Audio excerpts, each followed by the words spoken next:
Hello friends, तो twelfth physics का chapter electromagnetic induction और आज हम इसका नेक्स्ट लेक्चर स्टार्ट करेंगे।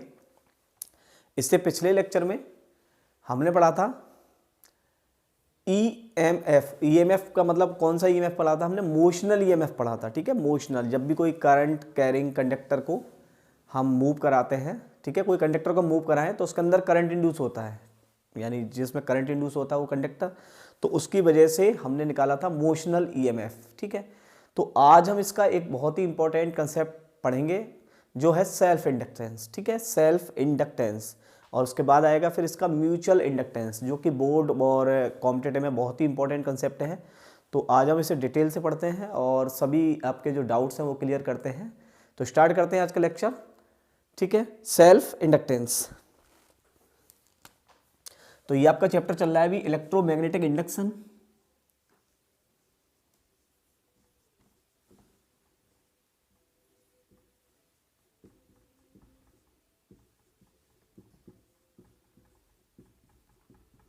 ठीक है, आपका चैप्टर चल रहा है इलेक्ट्रोमैग्नेटिक इंडक्शन, यानी शॉर्ट में भी इसे बोलते हैं ईएमआई।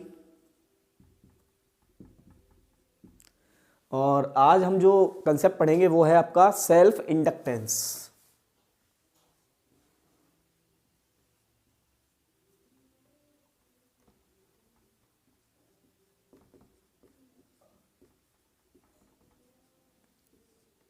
क्या होता है सेल्फ इंडक्टेंस? ठीक है, सेल्फ इंडक्टेंस क्या है? तो self inductance it is the property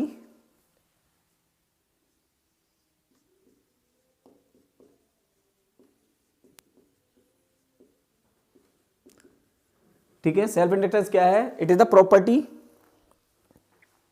of a coil in which current flowing, ठीक है, मतलब ये एक प्रॉपर्टी है किसी भी कॉइल में जब करंट फ्लो हो रहा हो, ठीक है, in which current flowing and the strength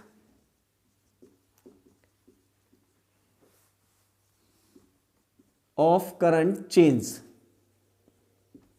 ठीक है, कोई करंट फ्लो हो रहा है और उसकी हम स्ट्रेंथ को चेंज कर दें, यानी करंट को हम इंक्रीज कर दें या डिक्रीज कर दें, तो current flowing and the strength of current change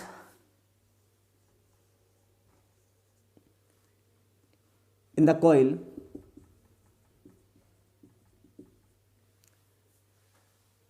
N EMF induce an EMF induced in the coil that will oppose the change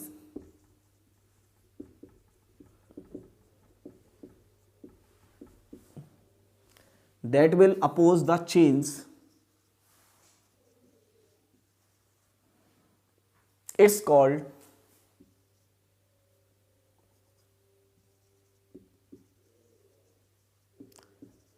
self inductance.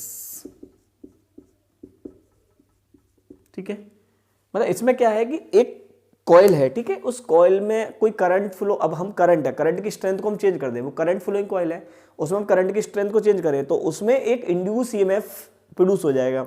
इस इंड्यूस ईएमएफ की वजह से एक इंड्यूस करंट हो जाएगा जो इस वाले करंट का अपोज करेगा, इस वाले करंट का अपोज करता है। इंड्यूस ईएमएफ क्या करता है? Induce EMF always oppose the change, वो चेंज का अपोज करता है। ठीक है, और कॉइल है जो करंट फ्लो करा सकती है, तो उसमें एक इंड्यूस करंट इंड्यूस होगा और जो क्या करेगा उसका अपोज कर देगा। ठीक है, तो क्या होता है कि इसमें जैसे सपोज करो कि एक इंडक्टर है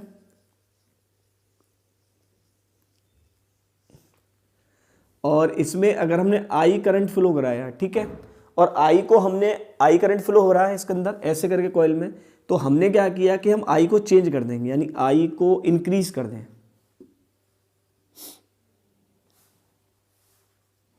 आई इंक्रीज। ठीक है, इसमें आई को हमने क्या करा, इंक्रीज करा, तो इसके अंदर एक आई इंड्यूस आ जाएगा। ठीक है, तो वो आई इंड्यूस क्या होगा, वो आई इंड्यूस, जो इंड्यूस, इसको हम इंड्यूस लिखेंगे, वो इसका अपोज करेगा। यानी अगर करंट ऐसे फ्लो हो रहा है तो आई इंड्यूस ऐसे आ जाएगा। ठीक है, वो क्या करेगा, इसका अपोज करता है इस करंट का, वो चाहता है कि ये करंट इंक्रीज ना हो। ठीक है, यानी ईएमएफ इंड्यूस होगा। और अगर कॉइल, आपको पता है कि भाई अगर करंट फ्लो क्लोज लूप में है तो उसमें करंट भी इंड्यूस होता है, जिसका नाम इंड्यूस करंट होता है, तो वो इसका क्या करता है, अपोज करता है। अब सपोज करो हम आई को डिक्रीज कर दें, भाई आई को डिक्रीज कर दें, ये आई, और इससे हम कर दें डिक्रीज, तो जो आई इंड्यूस होगा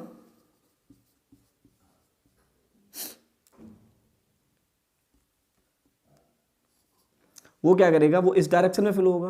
भाई आई भी इस डायरेक्शन में और आई इंड्यूस भी इस डायरेक्शन में। ठीक है, तो यहां पर देखिए अगर इंक्रीज होता है, भाई आई इंक्रीज है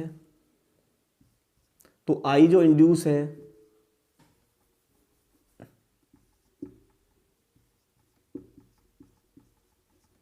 वो इसका क्या करता है, अपोज करता है। ठीक है, अगर ये आई ऐसे है तो वो ऐसे आएगा, और अगर ये डिक्रीज हो रहा है, भाई ये आपको समझ में आ रहा है, डिक्रीजिंग हो रहा है तो इसका सपोर्ट कर देगा फिर, यानी आई भी ऐसे होगा और आई इंड्यूस भी ऐसे ही आएगा। तो सेल्फ इंडक्टेंस का मतलब है कि स्वयं में चेंज, यानी एक ही कॉइल है और एक ही कॉइल में करंट की स्ट्रेंथ चेंज होने के कारण उसके अंदर एक ईएमएफ प्रोड्यूस होगा, और उस ईएमएफ प्रोड्यूस होने से उसके अंदर एक आई इंड्यूस होगा जो उस चेंज का अपोज करता है। ठीक है, तो अगर ये इंक्रीज हो रहा है तो वो ऐसे डायरेक्शन में आएगा, और अगर डिक्रीज हो रहा है तो इसका सपोर्ट करेगा। ठीक है, डाइंग करंट बोलते हैं इसको, डाइंग करंट है तो उसको सपोर्ट करेगा, इसको मरने नहीं देगा, और अगर बढ़ रहा है तो उसे बढ़ने नहीं देगा। सिंपल सा मतलब है। ईएमएफ का काम क्या होता है, EMF does not want to change, EMF जो होता है वो चेंज नहीं चाहता। ठीक है, और अगर चेंज हो गया तो फिर वो उसको वापस नहीं करना चाहता है। भाई सपोज करो पहले करंट बढ़ रहा था तो उसका अपोज करेगा, अब सपोज करो वो बढ़ गया तो अब वो कम होना चाह रहा है तो उसको कम भी नहीं होने देगा। ठीक है, तो वो हमेशा क्या करता है, अपोज करता है उस चीज का। तो लेंज लॉ में हमने पढ़ा भी था, लेंज लॉ के डायरेक्शन के अनुसार आपको याद हो कि भाई अगर कोई मैग्नेटिक फील्ड है,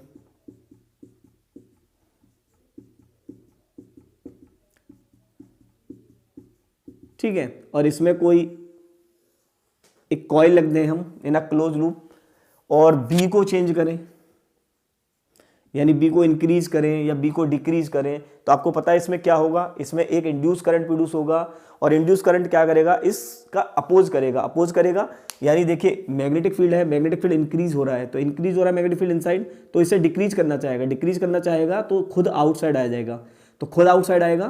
तो देखिए इसे हम निकालते हैं राइट हैंड से, राइट हैंड थंब रूल से करंट, तो इसमें जो इंड्यूस करंट की डायरेक्शन होगी वो इस डायरेक्शन में हो जाएगी।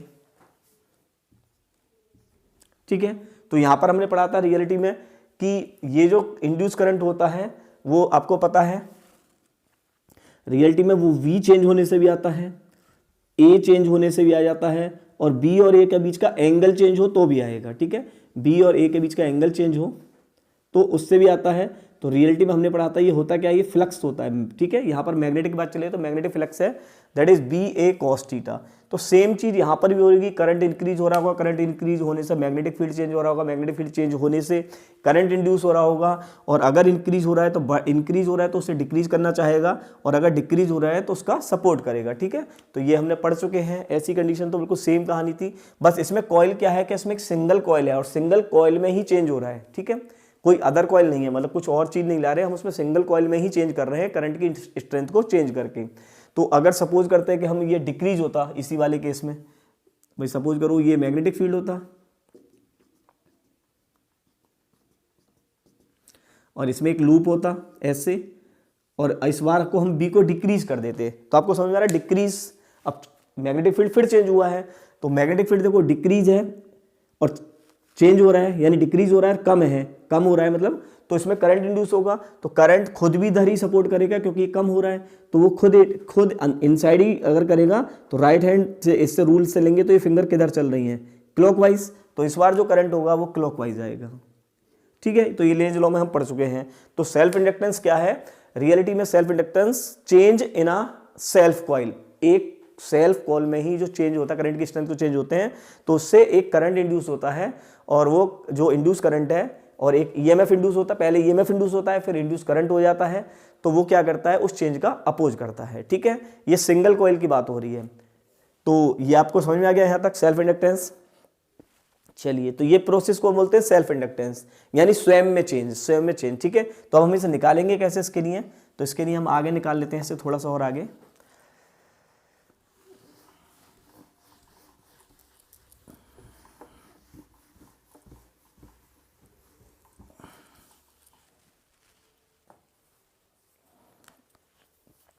तो यहां पर हम देखें कि सिंपल चेंज क्या होता है रिलेटिव, हमने पढ़ा भाई, आपको पता है अभी क्या चेंज होता है, बी चेंज होता है, तब भी आपको पता है कि ये इंड्यूस ईएमएफ आ जाएगा, ए चेंज होगा तो भी आएगा, थीटा चेंज होगा इन दोनों के बीच का तो भी आएगा। इसका मतलब रियलिटी में क्या हो रहा है चेंज, रियलिटी में फ्लक्स चेंज हो रहा है। तो फ्लक्स चेंज होने की वजह से इसमें एक इंड्यूस ईएमएफ आया, और उस इंड्यूस ईएमएफ की वजह से अगर क्लोज में है तो करंट भी आता है, जिसे हम इंड्यूस करंट बोलते हैं। ठीक है, तो रियलिटी में जो फ्लक्स अब यहाँ पर इसमें किस पर डिपेंड कर रहा है, तो देखो हम यहाँ देखते हैं कि flux is directly proportional to I. भाई यहाँ आई की बात हो रही है, भाई आई को हम इंक्रीज कर रहे हैं तो फ्लक्स इंक्रीज हो रहा है, आई को डिक्रीज कर रहे हैं तो फ्लक्स डिक्रीज हो रहा है। तो बहुत सिंपल से वर्ड्स में बोलेंगे तो flux is directly proportional to I, भाई आई पर ही डिपेंड कर रहा है फ्लक्स, जितना आई चेंज करेंगे उतना फ्लक्स चेंज होगा। ठीक है, तो phi directly proportional to I, तो हम लिख सकते हैं phi is equal to L I, phi equals to L I. ये एल क्या है, ये एल होता है coefficient of self inductance, coefficient of self inductance.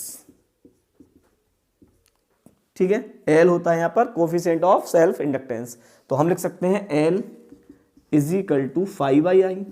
ठीक है, L is equal to 5/I। आपसे पूछे L is depend on 5, L क्या 5 पर डिपेंड करता है, नहीं। एल क्या आई पर डिपेंड करता है, नहीं। एल ना तो 5 पर डिपेंड करता है ना ही आई पर डिपेंड करता है, फिर एल डिपेंड किस पर करता है, सिंपल सा।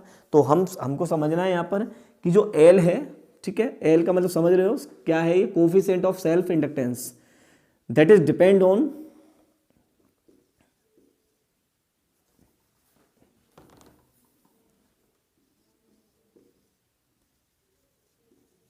एक तो ये करता है एन, यानी एन का मतलब नंबर ऑफ टर्न्स, जितने ज्यादा टर्न्स उस पर डिपेंड करेगा। तो एक तो करता है नंबर ऑफ टर्न्स पर, ठीक है। एक करेगा एरिया ऑफ क्रॉस सेक्शन, भाई ये लूप कितने बड़े हैं, कितने इसकी जो एरिया है, तो एरिया पर भी डिपेंड करता है ये, area of cross section of coil. और एक डिपेंड करता है इस मटेरियल पर, ठीक है, इसके मटेरियल पर कि किस मटेरियल की बनी हुई है। तो एक हम बोल सकते हैं material of coil,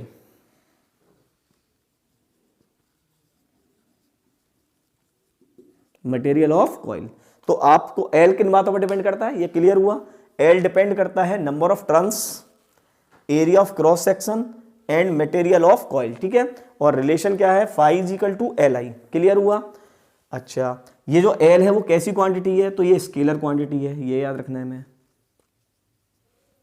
scalar quantity है। इसकी यूनिट क्या है, इसकी यूनिट हेनरी है, ठीक है, इसकी यूनिट क्या है, हेनरी, एस से डिनोट करते हैं हम इसे, क्या यूनिट है इसकी, हेनरी, ठीक है, क्लियर हुआ यहां तक। तो एच इसकी यूनिट है हेनरी। अच्छा जी, एल का रिलेशन आ गया, phi equal to L I and L is equal to 5/I। और एल किन किन बातों पर डिपेंड करता है, नंबर ऑफ टर्न्स पर डिपेंड करता है, एरिया ऑफ क्रॉस सेक्शन पर डिपेंड करता है और मटेरियल ऑफ कॉइल पर डिपेंड करता है। कैसी क्वांटिटी है, स्केलर क्वांटिटी है। क्या यूनिट है इसकी, हेनरी, ठीक है, हेनरी से हम डिनोट करते हैं। चलिए, ये समझ में आया, हमें आगे पढ़ते हैं इसमें। तो अगर हम ईएमएफ की बात करें, ठीक है, यहां से हम ईएमएफ की बात करते हैं, तो ईएमएफ कैसे निकालेंगे यहां से, ये तो हमारी कोफिशिएंट ऑफ सेल्फ इंडक्टेंस की बात हो गई। अब निकालते हैं हम इसका ईएमएफ।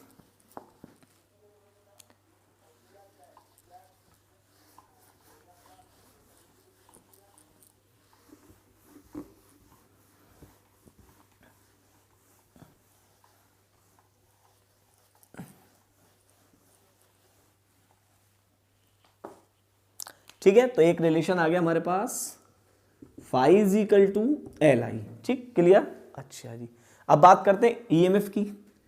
तो ईएमएफ का हमें पता है, ई इज इक्वल टू क्या होता है, ई इज इक्वल टू होता है d phi by D T, d phi by d t, यही होता है। या फिर हम इसको ऐसे भी निकाल लेते हैं, E is equal to d phi by d t, ठीक है। तो minus d phi by D t होता है, क्योंकि फ्लक्स तुम्हें पता है ईएमएफ और क्या करता है, अपोज। नेगेटिव साइन क्या इंडिकेट कर रहा है, अपोज, ठीक है। नेगेटिव साइन इंडिकेट कर रहा है अपोजिशन। तो E is equal to minus d phi by D t, phi के प्लेस पर हम पुट कर सकते हैं E is equal to minus d upon d T, और एल आई क्या हम इस, अब ये तो आपको पता है कोफिशिएंट है, तो इसको हम एल और minus D I by D T लिख सकते हैं। E equals to minus L D I by D T. D I by D T क्या है,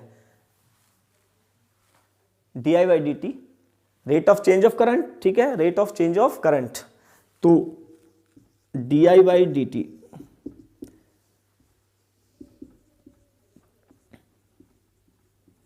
rate of change of current, ठीक है भाई। जो करंट है वो किस रेट से चेंज हो रहा है, ठीक है, तो वो उस पर डिपेंड कर रहा है ये। तो अगर हम देखें, हम बोले कि भाई d I by D t, ठीक है, let d I by D t is equal to 1 ampere. अगर हम d I by D T को 1 एम्पियर मान लें तो ई किसके इक्वल हो जाएगा, ई इक्वल्स हो जाएगा माइनस एल के, ठीक है। आ रहा है समझ में। ईएमएफ किसके इक्वल हो जाएगा, सेल्फ इंडक्टेंस के, कोफिशिएंट ऑफ सेल्फ इंडक्टेंस के। नेगेटिव साइन अपोजिशन को कर रहा है, ठीक है। तो ई किसके इक्वल हो जाएगा, एल के। तो ये चीज हमें समझ में आ गई कि ई किसके इक्वल आ गया, एल के। चलिए जी, तो ये हो गया E equals to minus L D I by D T, और D I by D T को हमने मान लिया 1 एम्पियर, तो ई किसके इक्वल आ गया, माइनस एल के। क्लियर हुआ यहाँ तक। ये ईएमएफ आ गया। अगर आपको ईएमएफ की वैल्यू निकालनी है तो यहाँ से निकाल सकते हैं हम, E is equal to minus L D I by D T.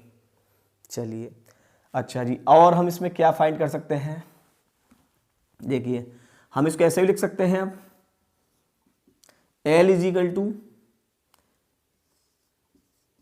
E d t by d I लिख सकते हैं ना इसको, L is equal to E d t by d I. तो यहां से अगर हम चाहें तो इसका डायमेंशन फॉर्मूला भी बना सकते हैं। ई क्या होता है, ई आपको पता है डब्ल्यू अपॉन क्यू, भाई पोटेंशियल ईएमएफ ही तो है, ईएमएफ को डब्ल्यू अपॉन क्यू लिख सकते हैं। तो अगर हम इसको ऐसे लिखें तो L is equal to W upon Q और D T upon D I लिख सकते हैं यहाँ से। अच्छा डब्ल्यू क्या है, वर्क, वर्क का क्या होता है M L two T minus two, by dimension formula अगर आप निकालना चाहें तो वर्क का क्या होता है M L two T minus two, d t का हो गया टी, एंड क्यू का क्या हो गया ए टी। आ रहे सर में, I is equal to Q T A T, और डी आई को लिख सकते हैं हम ए। तो इसका डायमेंशन फॉर्मूला देखिए क्या बन जाएगा हमारा, एम एल स्क्वायर, देखिए ये टी से ये टी कैंसिल हो गया, तो ये हो गया टी माइनस टू, और ए स्क्वायर ऊपर आएगा तो ए की power minus two. That is the dimension formula of self inductance, M L two T minus two A minus two. Clear हुआ, M L two T minus two A minus two, this is the self inductance, ठीक है। तो ये clear हो गया सब। 1 Henry 1 ampere क्या होता है, तो D I by D T को 1 एम्पियर माना, तो हमने जो ईएमएफ है वो किसके इक्वल हुआ, वो self inductance coefficient of self inductance के इक्वल हो गया। चलिए आगे पढ़ते हैं थोड़ा सा इससे और।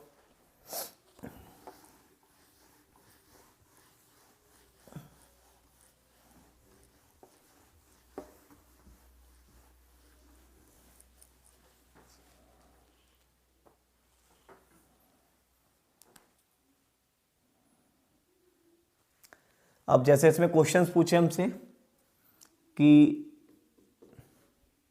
फाइंड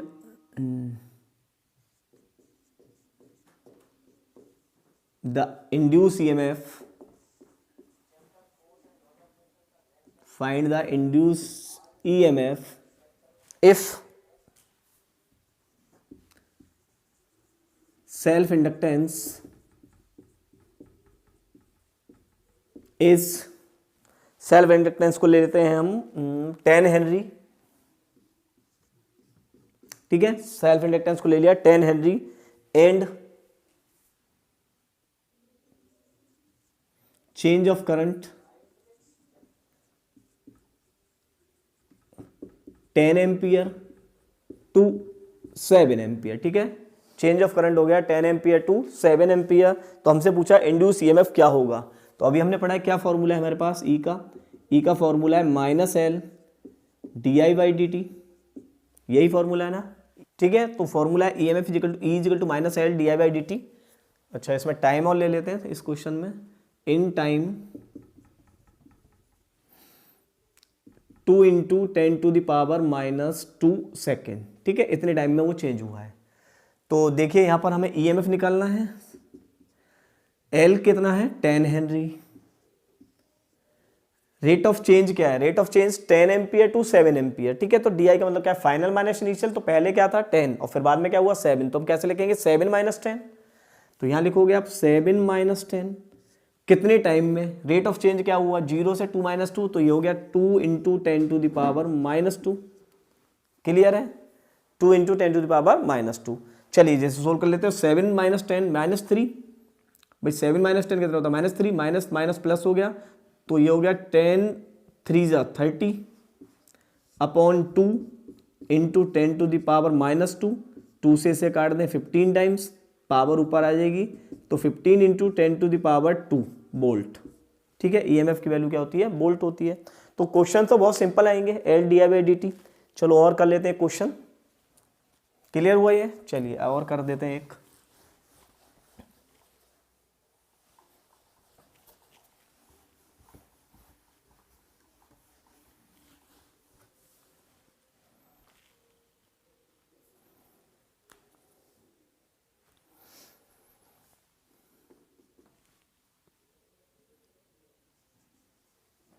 सेल्फ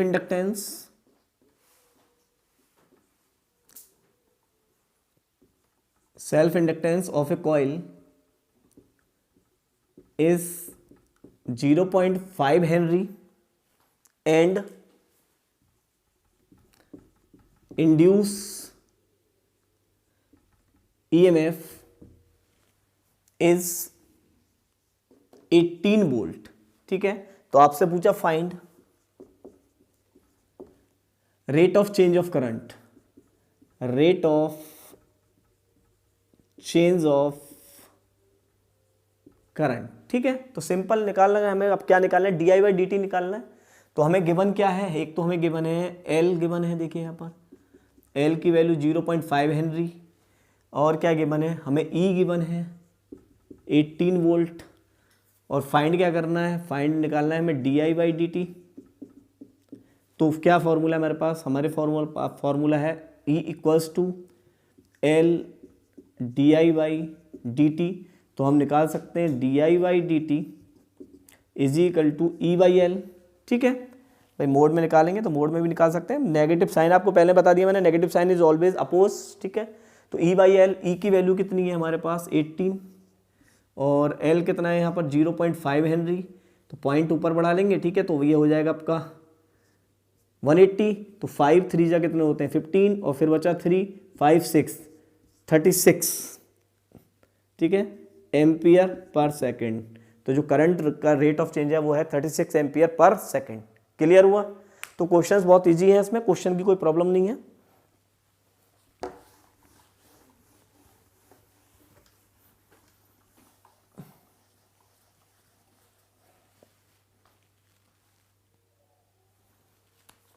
जैसे सपोज करो एक इंडक्शन कॉइल, और इसका इंडक्टेंस L = 0.4 हेनरी, और इसमें रेट ऑफ चेंज है di/dt = आप मान लीजिए 2 एम्पियर, ठीक है। तो आपसे पूछा E कितना होगा, तो हम निकाल सकते हैं E = L di/dt। तो L कितना है, L है 0.4, और ये कितना है 2 2 4 जा 8, तो 0.8 वोल्ट। क्लियर है। तो क्वेश्चंस, ठीक है, क्वेश्चन में कोई प्रॉब्लम नहीं है, सीधे सीधे EL di/dt, तीन ही चीज़ें, दो चीज़ मिल जाएगी, आपको एक निकालना है, ठीक है इसमें।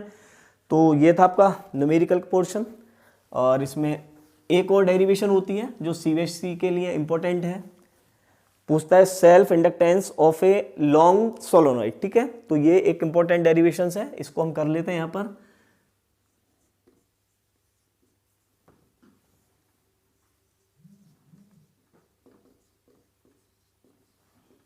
सेल्फ इंडक्टेंस ऑफ ए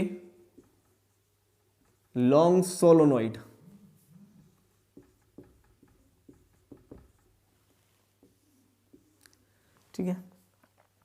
तो एक लॉन्ग सोलोनॉइड लेते हैं, लेट अ लॉन्ग सोलोनॉइड, ठीक है। ये लॉन्ग सोलोनॉइड का मतलब होता है कि ये बहुत मतलब लॉन्ग सोलोनॉइड है, यानी ये इसका जो एरिया ऑफ क्रॉस सेक्शन है उसके कंपेयर में उसकी लेंथ बहुत ज्यादा है, ठीक है। इट मींस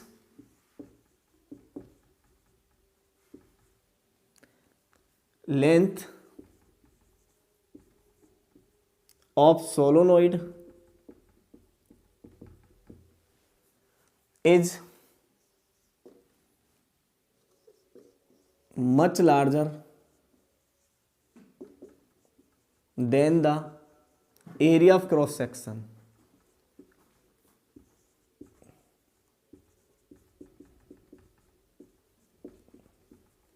ठीक है। तो ऐसे होता है। तो एक लॉन्ग सोलोनॉइड ले ली हमने,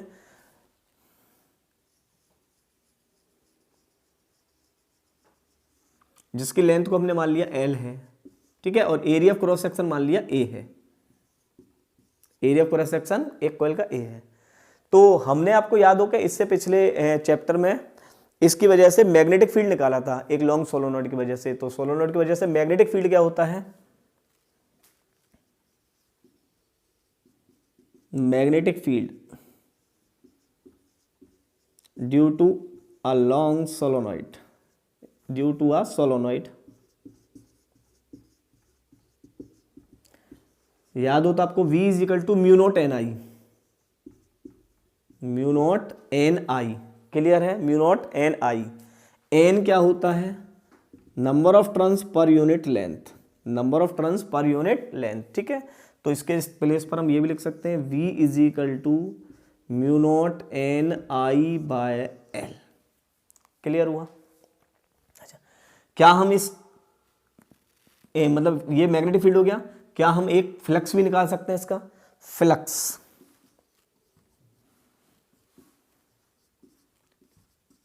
through this coil in one turn. पहले वन टर्न में निकालते हैं, फिर हम ईच टर्न में निकाल लेंगे, इसके नंबर ऑफ टर्न्स ले लेंगे। तो फ्लक्स का फॉर्मूला क्या होता है, phi is equal to B A. तो बी क्या है, mu naught N I by L और इनटू ए। अब क्या इस कॉइल के पास नंबर ऑफ टर्न्स है, हाँ इस कॉइल के पास नंबर ऑफ टर्न्स है। तो हम लिख सकते हैं टोटल फ्लक्स।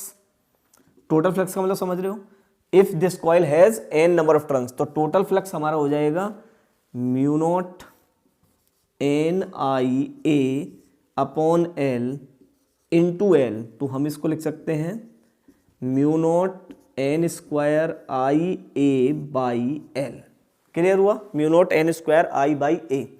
ये किसका फ्लक्स है, ये टोटल फ्लक्स है।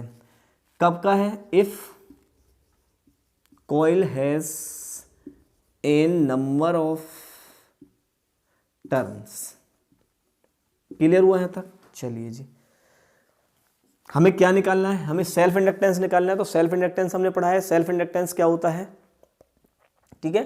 सेल्फ इंडक्टेंस यहां निकाल लेते हैं।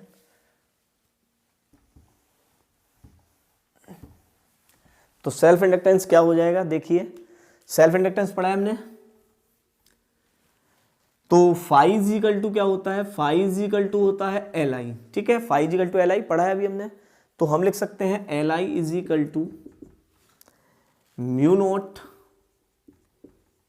N square I A by L. I से आई कैंसिल, तो एल की वैल्यू हो गई आपकी mu naught N square A by L. This is the self inductance of a long solenoid, ठीक है। This is the self inductance of a long solenoid, mu naught N square A by L, simple, ठीक है। तो ये है self inductance of a long solenoid, और इसका derivations हमारे सीबीएसई बोर्ड्स में बहुत आता है, तो आप इसे कर सकते हैं। और I think that is clear for you, कैसे निकालना है। एक लॉन्ग सोलोनाइड लेनी है जिसकी लेंथ उसके एरिया ऑफ क्रॉस सेक्शन के कंपेयर में बहुत ज़्यादा हो, तो उसका मैग्नेटिक फील्ड क्या होता है, B is equal to mu naught N I, ठीक है। और एन क्या होते हैं, number of turns per unit length. तो एन को हम लिख सकते हैं number of turns per unit length. क्या इसके एक टर्न से होने वाला फ्लक्स निकाल सकते हैं, हाँ, phi is equal to B A mu naught N I upon L. और ए क्या होता है, एरिया ऑफ ईच टर्न। क्या इसके पास नंबर ऑफ टर्न्स है, तो टोटल फ्लक्स कितना हो गया, टोटल फ्लक्स हो गया mu naught N I A L into N, तो mu naught N square I A by L. अच्छा ये फ्लक्स होता है सेल्फ इंडक्टेंस के साथ क्या रिलेशन होता है, इसका होता है phi is equal to L I, I से आई कैंसिल हो गया तो सेल्फ इंडक्टेंस क्या हो गया इस कॉइल का, mu naught N square A by L. ठीक है, तो ये है दिस इज द फंडा of A self inductance of a long solenoid. ठीक है, तो ये सिंपल फंडा था जो आपको समझ में आ गया होगा। और नेक्स्ट लेक्चर में हम लेकर आएंगे म्यूचुअल इंडक्टेंस, वो भी एक बहुत ही इंपॉर्टेंट टर्म्स है। तो हमारे चैनल के साथ जुड़े रहें और स्टडी करते रहें। All the best.